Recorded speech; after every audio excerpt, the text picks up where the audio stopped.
Breaking new tonight, a Mercedes neighborhood wants answers. One woman says they were annexed into the city years ago, but she feels like they're still living in the county. Channel 5 Stephen Sarabia spoke with the city about their plans for the area. Stephen?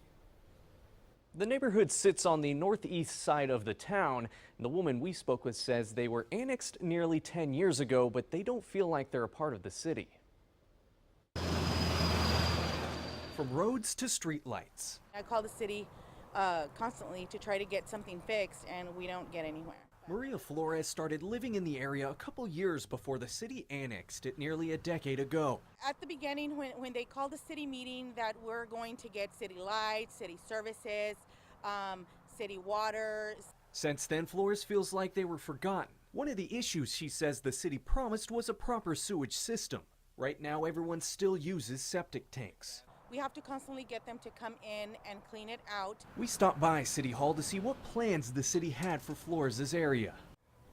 Being inside the city limits, the typical service that is provided by a city is sanitary sewer, so that is expected. Sergio Zavala, the Mercedes assistant city manager, says right now they are working on a plan for the sewage issue. So one of the things that I want to examine is what is the best, most economical way to provide sewer to those citizens of Mercedes. He says the extent of this project may take a few years to complete. In the meantime, Zavala says the other issues like the streetlights have not fallen on deaf ears.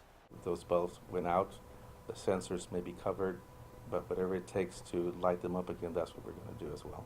For the roads, he says they'll be working with the county. Where the city of Mercedes will be providing the materials and the county will be providing the equipment and labor.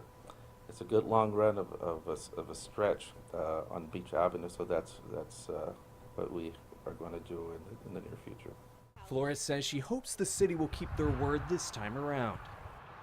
Zavala says they are also looking into installing fire hydrants in the area. Live in the Channel 5 News studio, Stephen Sarabia, Channel 5 News at 10.